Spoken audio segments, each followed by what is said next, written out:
Big news, Coco. Rachel Reeves has declared her favourite song of all time. Okay, yeah, go on. Oh, we're playing a game. Where I thought we were, but I would say it's come off the rails almost immediately. This is the fastest one of these intros has been derailed. These things are supposed to be snappy. We always get told they need to be snappy. This is snappy, but my fingers are very wet.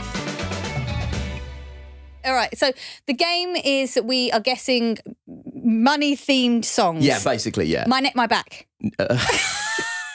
Plot twist. Wait, it's my neck, my back, a money-themed No, but song. wouldn't it be funny if that was Rachel Reeves' favourite song? My neck, my back. Okay, yeah. I thought you were going to say money, money, money, or my money, my problems. Yeah, those are good. Wu-Tang's, Cash Rules Everything Around Me. Well, now this is going to seem irrelevant, but basically, according to this week's speech, her favourite track is Supermassive Black Hole by Muse. Okay, you don't seem happy about that. I would say this is one of the worst intros we've ever done. Okay, I've got one. Let's talk about tax, baby. Let's talk about you and me. That works. Let's just start the show. Today on Pod Save the UK, we're finding out how we can escape from the government's financial black hole. Mr. Speaker, the government published its plans for day-to-day spending in the spring budget in March. But when I arrived at the Treasury, on the very first day, I was alerted by officials that this was not how much the previous government expected to spend this year. It wasn't even close. In fact, the total pressures on these budgets across a range of areas was an additional £35 billion. So that was the Chancellor Rachel Reeves speaking in the House of Commons on Monday, declaring that the government's budgetary inheritance leaves more than a little to be desired. So for anyone that's listening, we're going to try and make this as comprehensible and hopefully fun for you. Yes, I mean, I think based on the intro, this feels like a bad idea, but we could try and break down Rachel Reeves' announcement through the lens of music-based puns. Don't worry, the producers have suggested some for us. So let's give it a go. To start us off, the supermassive black hole, as we heard in that clip, is £35 billion. Some of it was already accounted for through reserve cash for emergencies. So that would be £9 billion. An extra budgetary slippage of about £4 billion. But Reeves claims that key government commitments, including asylum plans, rail service support, military support to Ukraine, and crucially, a lack of funding to pay reviews for public sector workers, has left a hole with a price tag, which I believe is a reference to a Jessie J song. I don't know that one. With all due respect to Jessica, I am not as aware of her oeuvre as clearly I need to be to understand that particular pun. Or, again, nothing but respect for Jessica. Yes. And she's made it clear, this is Reeves, so there's no magic money trees. Money trees. Kendrick. Yeah, so Lovely. That's good. So you've already done this one, so it's going to be no money, mo problems. No money, mo problems. Yeah, that's Notorious B.I.G. post-2008. You know, Bashy's got a new record out called Being Poor is Expensive. Oh, really? Yeah, I think that works as well. Very that fitting works times. quite nicely.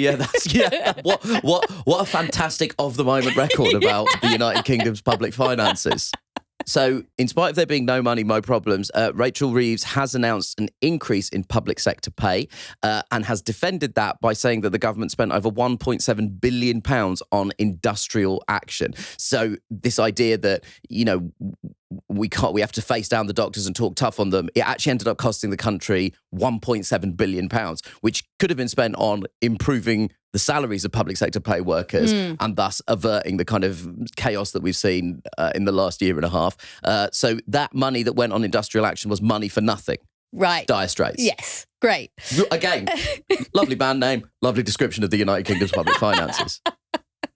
So Jeremy Hunt wasn't happy about that framing, claiming that the previous government denied increasing public sector wages without getting unions to agree to a productivity increase, which, you know, like roses, really smells like poo-oo-oo. That's an Outcast song. It feels like a stretch, but we've got it in there. Yeah. Oh, you're a big Andre 3000 fan. I'm a huge fan of... I would like to correct you there. I'm a huge fan of Andre 3000 and Big Boy. Yes, okay. I don't think I've ever been angry with anyone that when someone described Big Boy as the shit one from Outkast. Oh, who said that? That's a completely different podcast, but let me tell you, they did get a full 45 minutes from me. About 15 of which was devoted to his verse on the song Ghetto Music. To get a bit serious now, Rachel Reeves says that this means that the government needs to look for efficiencies. And this is smelling a little bit like Austerity 2.0 because there's no easy money. Billy Joel. That's Billy Joel. Anyway, so it's all feeling a little bit like austerity 2.0 because there's no easy money. So first on the chopping block are some infrastructure projects, which certainly cuts across the building message that Labour have been sending over the last few months. They're also looking at recovering some of the dirty cash. Oh, yes. Yep. We're still doing it. That went out the door during COVID. Reeves also announced that pensioners will need to be means tested to receive the winter fuel payments and hinted that the Taxman, which is a Beatles song, I do know that one, might be coming soon, but stands by Labour's commitment to no new taxes for working people. So just to summarise, sans music puns, Rachel Reeves is claiming that the previous government have left a hole in the budget because they had several elements of massive unaccounted spending. And now this has left the Labour Party with a kind of serious problem financially. I think in political terms, it's sort of an attempt to create a kind of sense of the Liam Byrne note, the infamous note that was left in the Treasury when the previous Labour government left office in 2010, and a joking note that said there's no money left was used by George Osborne and kind of became a millstone that hung around the neck of the Labour Party. Yeah, and I think as well, there's been a lot of conversation in the media about that word austerity. Is it austerity if they're giving public sector workers a pay rise? And to a certain extent, I think we're sort of getting lost in the semantics. To give a real life example, my local hospital, Whipps Cross Hospital, is in special measures. Labour promised that they would put some money into it, and now they can't. That's my local hospital. That affects everyone I know. That affects me. It's difficult to say to a normal person, your conditions won't get better. But it's not austerity. And in a way, even that conversation, I wonder if it's a political problem for Labour, but in terms of the public, I think, it will all feel the same. Now, look, regular listeners will know that for the last few weeks, we've been exploring some of the big issues that the government needs to face over the coming Parliament. And every single person we've talked to, whether it's on housing or education, it all seems to boil down to the same thing. Yeah. We need more money. And given this announcement this week, that's going to be even more difficult. So after the break, we've got a very special guest to discuss the challenges that we face, and he's hopefully bringing along some solutions too.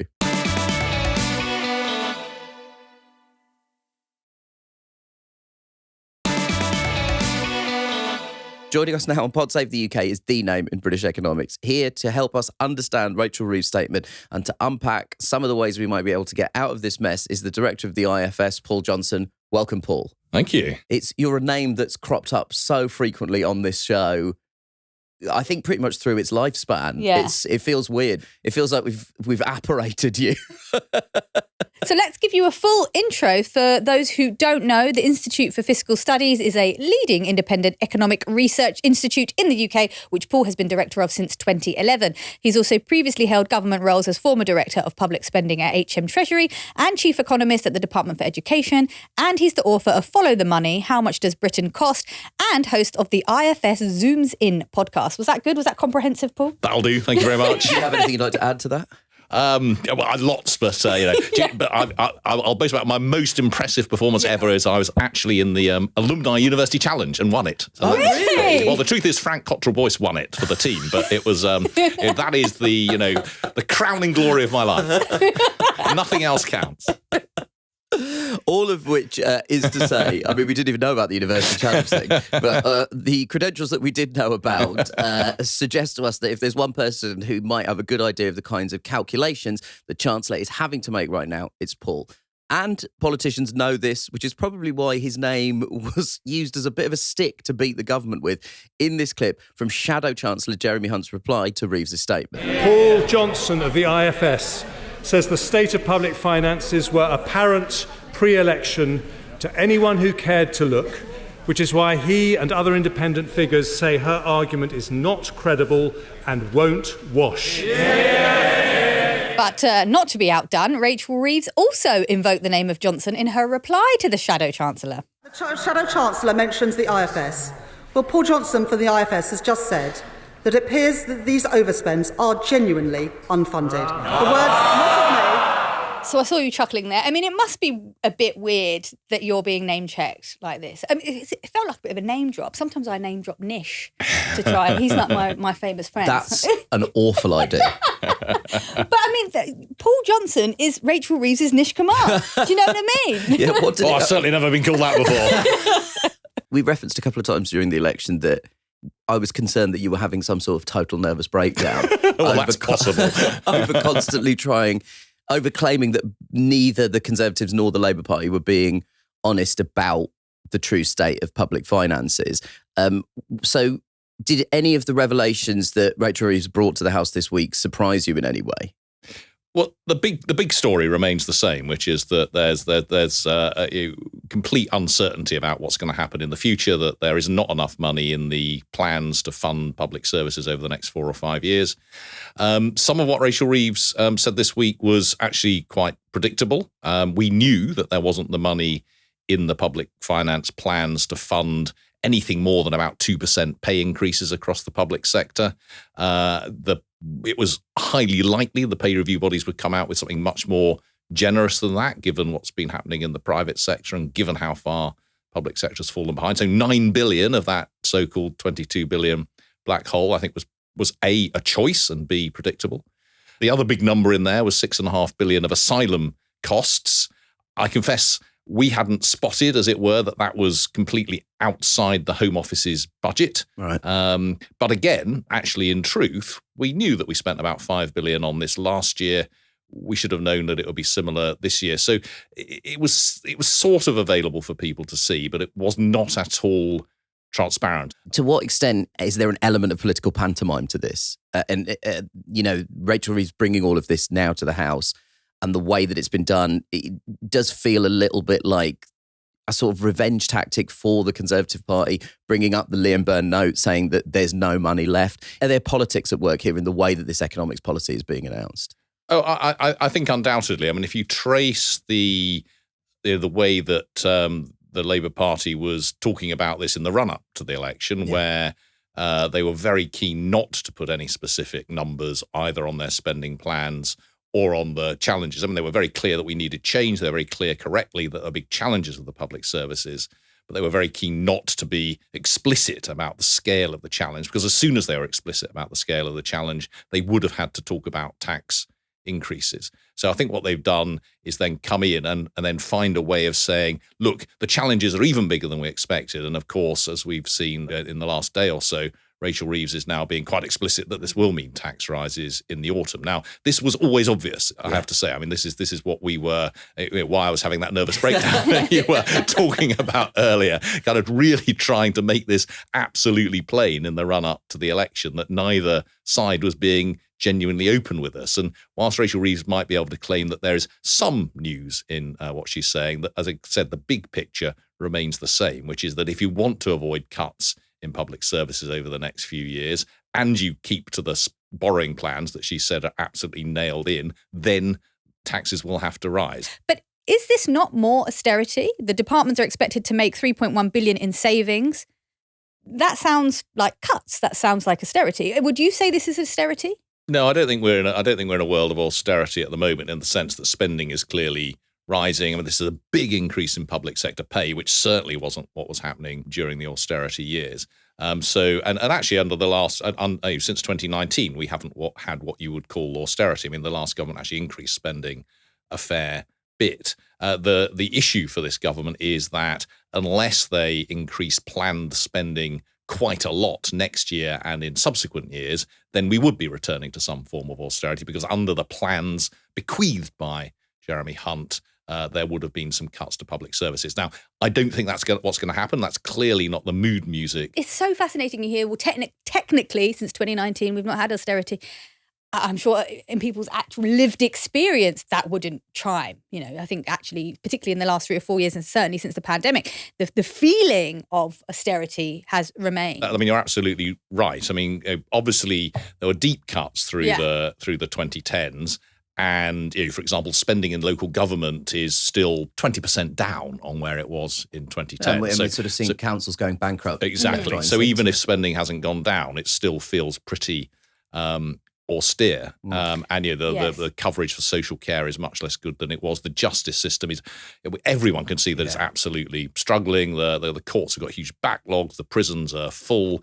That's not because we have had cuts in spending over the last 2 or 3 years. It's an incremental effect of cuts over a long period, of the backlogs from COVID, of lack of investment in these things, and even in the health service, which has seen by far the biggest increases of any public service in spending. We've got these huge waiting lists, and so it feels like austerity, even if you look at the numbers, and actually the amount of money going in has been going up. The repeated line throughout Reeves' speech was, if we cannot afford it, we cannot do it, which admittedly is a mantra I should probably adopt when it comes to buying first edition Bob Dylan vinyls. But there are a lot of economists that argue that this sort of credit card / household income analogy doesn't really apply to how state finances works. Why do you think the stress has been put on the idea that a government finance is the same as a household finance? It's clearly different between households and governments. Governments have always borrowed and will always borrow. And governments can tax people in the way that I can't. So, you can't tax me for your, your vinyls. And at particular moments in time, in recessions, the financial crisis, COVID, governments can borrow enormous amounts and can keep the economy going in a way that are completely inappropriate and impossible for households. And it's really important to understand one of the reasons that we're struggling a bit at the moment is we are paying so much in interest on the debt we've already accumulated. So one of the reasons that actually we've got quite high levels of tax at the moment and it doesn't feel like we're spending enough is that so much of that spending is going on the debt interest, on the debt that we've previously accumulated. One thing we do know is that households and governments may be different, but you can't have the debt just going on up forever and ever and ever, because then that becomes eventually unsustainable. And that's why I think that Rachel Reeves has taken on the last government's mantra of saying she wants debt to be falling at the end of the next 5 years. Now, you could have chosen a different kind of target, but whatever you do, you can't, you're not unconstrained. And I think it's really important to understand that all of these things are choices. If you're unwilling to tax more and you have some constraints on borrowing, you can't do anything and everything or whatever you want. And that's the sort of problem, isn't it? Because ever since the election, on this show, what we've been trying to do is highlight a kind of specific issue in the country that a new sort of incoming government is facing and how they might have to tackle it. And so we've talked to people who are experts in the health service. We talked to people in education. We've tried to kind of get a sense of where these kind of key bedrock issues are. And the reality is, whether you're in housing, healthcare, or education, every single person says the same thing: we don't have enough money. And it seems to me that the money has to come from somewhere. And is there a way to do it without raising some taxes? No, I don't think there is. I mean, let's compare the UK to a lot of Western European countries: France, Germany, Scandinavia, the Netherlands.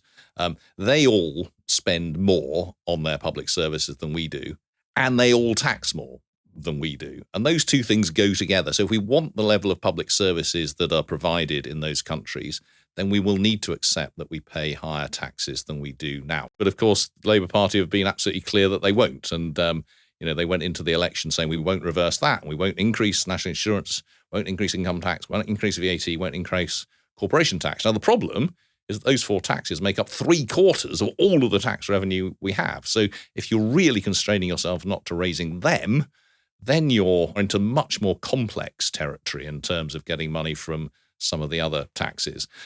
And you can get some money from some of those other taxes. There are allowances and loopholes, I would refer to them at least, in inheritance tax and capital gains tax, for example, that you might want to close.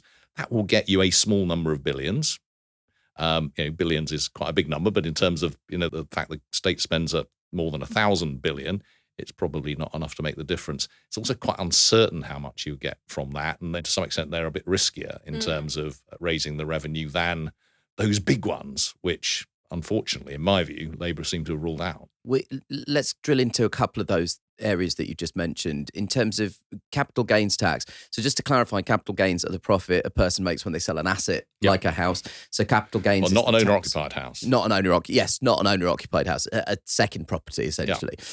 Capital gains tax is a tax on the money made on that sale. So if somebody bought a house in London for £50,000 when they were in their 20s, and that house is now worth £4 million, when they sell it, the capital gains would be on the £3.95 million profit that they made through the inflation of the house prices. Are we not necessarily taking full advantage of the potential in capital gains tax? Well, we should change the capital gains tax system. Let me be clear. I mean, for example, if you just hold on to an asset until you die, then there is no capital gain tax to be paid by your person who inherits it. So this is both inefficient in the sense that people hold on to things longer than they perhaps want to, or longer than is good for the economy, because if you just hold on to it forever, there's just no capital gain to pay. So I think we should fix that.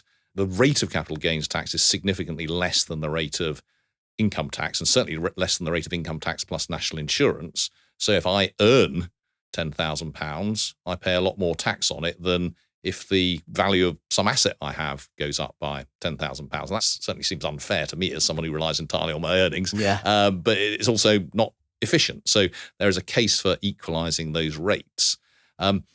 That said, at the moment, you pay tax on gains which are just inflationary. So if the value of your asset just goes up in line with inflation, you still pay tax on that. So I think if you want to, as I think you should, if you want to equalise the rate of tax on capital gains with the rate of tax on earned income, then you also need to at least make an allowance for those inflationary gains. There's been a real political fear about doing anything to inheritance tax for fear that they'll essentially be labelled as kind of death tax collectors, basically. But there is a strong argument that the inheritance tax system also needs to change. How does it work at the moment, and how would you like it to see it reformed? Yeah, it's not straightforward at the moment. It's one of the problems. I mean, actually, one of my favourite phrases in the whole of taxation is an American thing against inheritance tax, where they say no taxation without respiration. I also love the fact that you have a string of favourite tax phrases. Oh, yeah. It's a bit sad, isn't it? But listen, you're talking to someone who spends all his money on first edition Dylan vinyl. I don't think I'm in a position. I'm in a glass house. I won't be throwing stones. Anyway, so inheritance tax, it's slightly complicated because there's an initial, and I might get these precise numbers wrong, allowance. You don't pay any tax on the first 300 and something thousand. I think it might be 325,000 of money that you leave. Then there is an additional amount that you have for an owner-occupied property. And if you leave it to your spouse, there's no tax. And when your spouse dies, you can add up the allowances. So the upshot of all of that is if you're a couple and you have a house worth up to £1 million, then you can actually leave £1 million tax-free, although the headline tax-free allowance is 325,000, but it could be a bit more than that. So it sounds like it's going to hit a lot more people than it is, because 300 and something thousand, certainly for someone living in a house in the southeast, doesn't sound like an enormous amount. £1 million, if you're a couple and you've got a house, sounds like rather more. The rate, the first pound that is taxed at 40%, which is actually quite a high rate. I mean, 40% of everything above the allowance is a pretty high rate. It's pretty high by international standards. So you could fiddle around with any of that. The real problem with inheritance tax is it is so easy to avoid if you've got more money than the money in your house. And you do see this in government statistics. The average rate of inheritance tax on a £10 million inheritance is a lot less than the rate of tax on a £2 million inheritance. And that's because if you've got lots of money outside of your house, you can simply buy unquoted shares on the so-called AIM market, no tax. Yeah. Buy farmland, no tax. Own a business, no tax. And there's lots of other ways which are way beyond my understanding to avoid inheritance tax if you're properly rich. And if you're properly rich and you've got billions of pounds, you are certainly not paying 40% on those billions of pounds. So there is definitely a case for ironing out some of those inconsistencies, and I would argue unfairnesses, and some of those complexities. without necessarily increasing the amount of inheritance tax that someone with a, what you might think of as a relatively modest inheritance of, £500,000. I mean, £500,000 is quite a lot, but again, for someone owning a house in the southeast, it wouldn't sound like so much. The last thing it's worth saying is, if you've got enough money, it's very easy to avoid inheritance tax. You just give them the money away while you're still alive, and there's, as long as you manage People to give it live as gifts to their children. as long as you manage to live for 7 years, there's no tax at all. And so, when one of my predecessors, but about 4, wrote a book about tax, he said, if you are healthy, wealthy, and well advised, then basically you don't end up paying an inheritance tax. And that I think is the fundamental unfairness with the system. So I know you were saying earlier about we have this idea, can we not target these super wealthy people, but it doesn't work like that. Are you sure we can't? Even if we just got a few, we got a few of them in. I mean, it sounds like there's money to be brought back here. Yeah, well, there's no doubt some money. Actually, some of the things I've been talking about in terms of inheritance tax and capital gains tax would get some money from them for sure. But you do have to be careful here. I mean, one thing it's worth saying is if you look at the very, very richest people in the country, those with the highest levels of income, a third of them were born abroad. So, and I say that because relatively easy for them potentially to move back abroad. The changes to the regime for non-dom people not domiciled in the UK, very, very hard to know how much that will actually raise, how many people will change, are they going to be in the UK or not? We don't know, and it may well be a risk worth taking, but these are not riskless. I mean, the other option is to impose some kind of wealth tax. So take people with assets more than £10 million, you put an annual tax of 1% on there. I mean, that 1% is less than interest, so they won't even notice it. Yeah, one of the things, if you look around the world, you don't see many or indeed any countries which raise lots and lots from those sorts of wealth taxes. So yes, we can get some more from inheritance taxes. We can probably get some more from wealth taxes and capital gains taxes. But I'd be surprised if you could get as much as we've just lost from making the cuts to national insurance contributions. Well, so in 2020, the LSE's Wealth Commission found that a one-off wealth tax payable on all individual wealth above £500,000 and charged at 1% a year for 5 years would raise £260 billion. If the threshold for wealth was set higher at about £2 million, it would raise about £80 billion. I guess the argument for something like that seems like quite an extreme measure, but is a sort of essentially a one-off wealth tax that's charged over a 5-year period, is that in the kind of previous half decade since the pandemic, we've seen a lot of wealthy people accumulate money through a combination of not spending as much during the pandemic because everyone's lifestyles were forced to change, and also with the kind of the sort of sudden rise in interest rates, a lot of stagnant money savings actually started earning quite decent returns. Can you see an argument, given the context of the pandemic and its impact on the economy, for a kind of one-off wealth tax? Well, the first thing it's worth saying is one-off taxes are very, very different things from permanent things. And, 80 billion one-off over 5 years isn't going to touch the sides in a sense because it's a one-off. But 260 billion might. Well, I mean, you try as a politician, imposing a tax on, people's pensions and houses over that level. I mean, that maybe that's possible. It strikes me as being extremely unlikely. And of course, most of that money, let's be clear. If you're talking about wealth over £500,000, 80% at least of that wealth is in the houses that people own and the pension pots that they've got. So we are talking about a tax on people's houses and a tax on their pensions.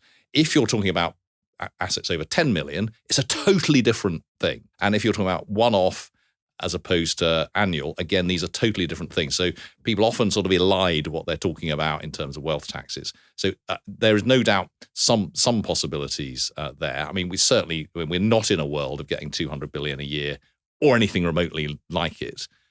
We might be in a world of being able to get some billions a year. I mean, one thing I should say is, where I always start with this, let's start with the wealth taxes we have. So look at council tax. Council tax is utterly scandalous in the sense that it is based on property values of more than 30 years ago now. It's regressive in the sense that the more expensive your house, the smaller the fraction you pay on it. And one result is that the council tax on Buckingham Palace is about the same as the council tax on a 3-bedroom semi in Blackpool. It's absolutely bonkers. Most other countries, including the US, will have taxes which are much more proportional to the value of the property, and you can end up paying very large amounts. Now, that is a wealth tax. If you tax annually the value of people's houses, as a lot of countries do, and you do it properly, then that is probably quite a good and efficient way of raising money from people who own £10 million mansions around here where we are in Parsons Green, probably. Yeah, I mean, I think something like council tax, even if I don't necessarily agree with it, I can follow the logic that it's a difficult conversation to start to have with people about income tax, especially if you're talking about people who have £500,000 in the bank. I can see where the political pressure might be. But why is there sort of very little political will to address the issue of council tax? I mean, especially when our local councils are literally collapsing around us. Like, why is there no will to sort of address something like that? Well, I mean, it's always been seen as politically difficult. There's I can't remember whose memoirs it's in, but there was a conversation apparently in the Cameron government in the 2010s that one of the ministers had come to Cameron saying, this Labour idea of a mansion tax seems like a good idea. Why don't we have a higher rate of tax on properties worth more than £2 million? And Cameron's response was, our donors won't wear it. But there's a broader issue, which is some people would lose, and some people would lose quite a lot of money each year if you introduce this, and that is always politically difficult and unpopular. Can I ask you a question based on something I read on the internet, what could possibly go wrong? Nothing. All the best things have been, gleaned Is from... QAnon real? People have been throwing around this phrase, Treasury Brain. Right. And I wondered, as someone who worked in the Treasury, can you explain what it is? And do we believe that this current Labour government maybe is suffering from it? It's a funny phrase. I mean, one thing I would say to people in response to that is that the Treasury. Wait, but first, can you say what it is? Well, I don't know really, but I think what people mean by it is that they think the Treasury is always programmed to say no to spending decisions or spending options, even when the case that people feel for that spending is very, very strong. And there's clearly some truth to that. I mean, that's the Treasury's job, and it does actually influence the way that you think if you're in the Treasury, because you have the Education Department, the Health Department, the Justice Department, the Local Government Department. They're all coming to you asking for money. And all of them may have a very, very good case for their money. But if you buy that there is some limited amount, that there have to be choices. But I was under the impression part of that was that Treasury, I'm talking about it like it's a medical condition. It's just a phrase. I was under the It can be. But part of Treasury Brain is that obviously everything is reduced down to numbers. So like a rail project, for example, obviously it makes sense to build high-speed rail from London, because London is where there's loads of wealth and lots of people.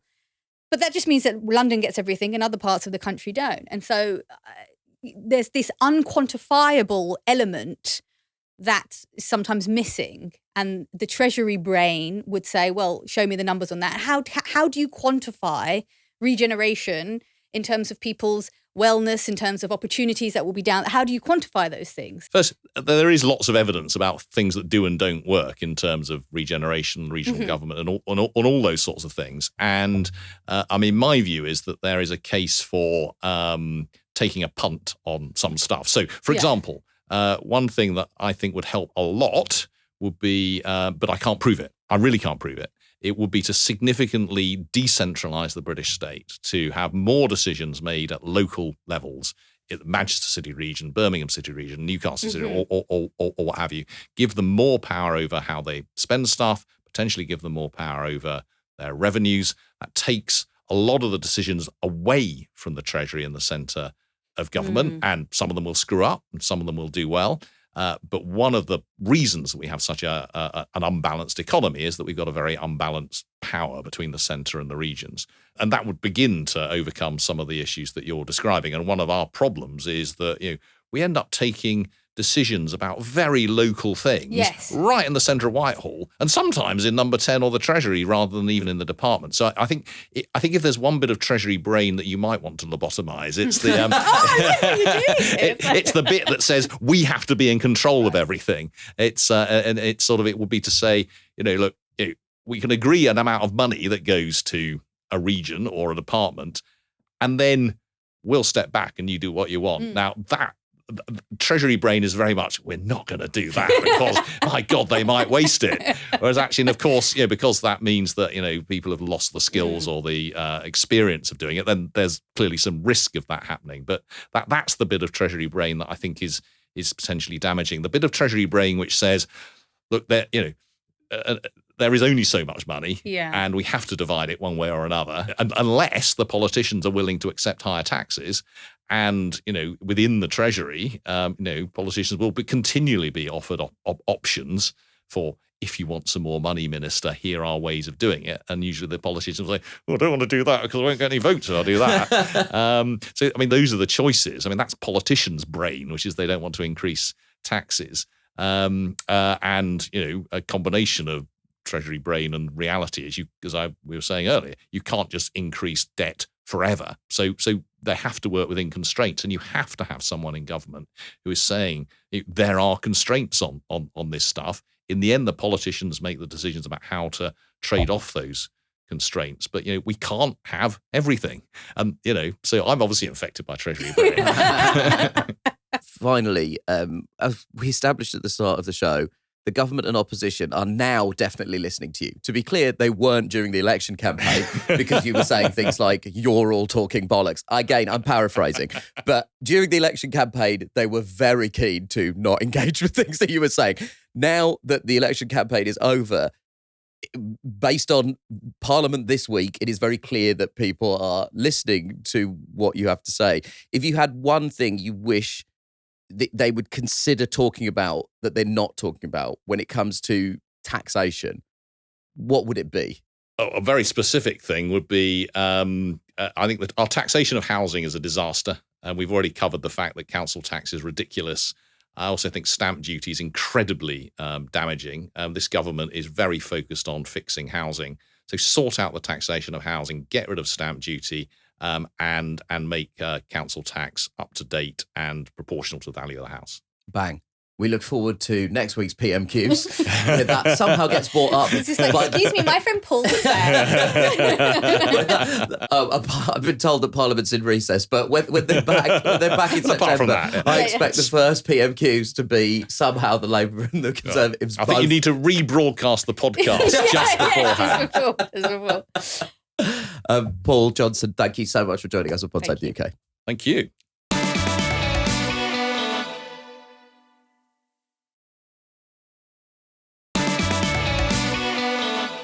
Okay, let's move on to our WTF Moments of the Week, a section that was supposed to be covering the strange goings-on in UK news, but since the 4th of July has been exclusively a repository for information about the Conservative Party, whose sort of continued psychodrama around who's going to lead it is playing out on a week-to-week basis.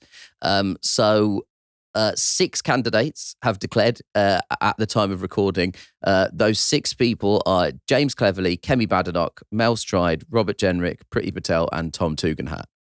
So Tugendhat's campaign certainly dropped like he'd been loading up on his fibre. I promise there's a reason for this profane analogy. His campaign announcement proudly proclaimed the following. So see if you can guess where the issue is. Together we can unite the party, rebuild trust, defeat Labour.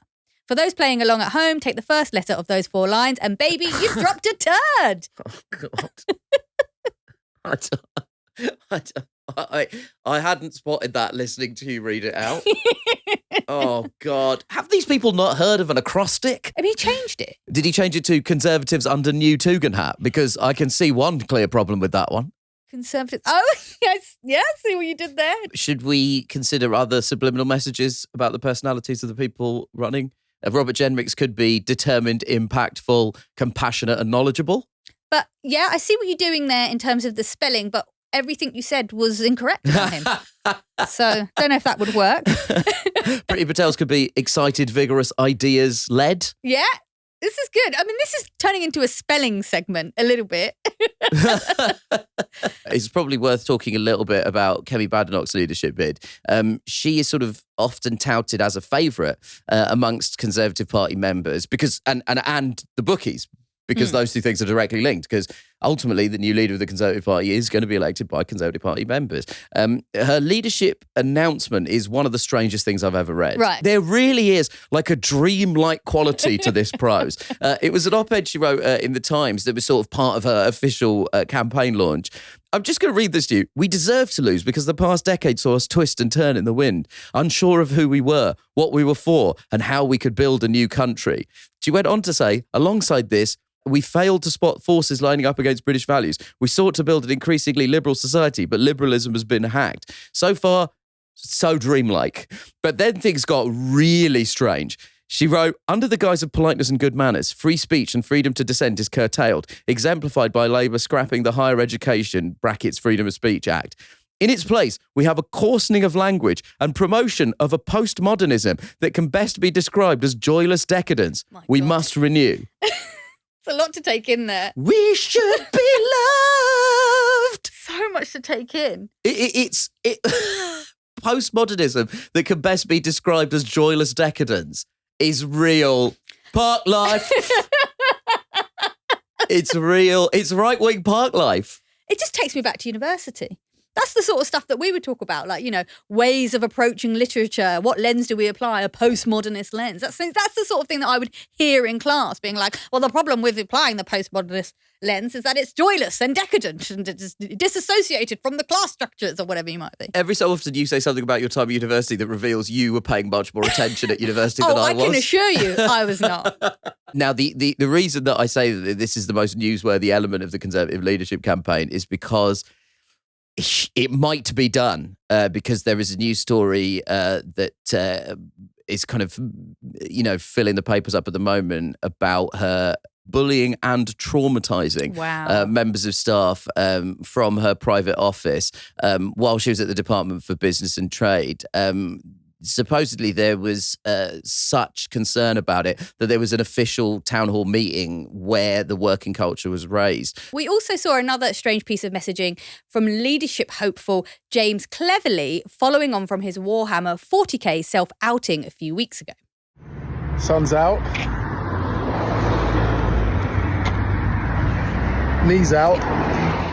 What you saw there was a video from James Cleverly walking down the street. It's sunny, so he turns to camera and he says, oh, sun's out. Obviously, the follow-up is normally guns out, but he doesn't show us his guns. Instead, the camera pans down to his legs, where he is in shorts, and he says, knees out. I suppose it's funny, although a politician showing you their legs, it's just all a bit weird. Is that a helpful video for a campaign? I'm wearing shorts.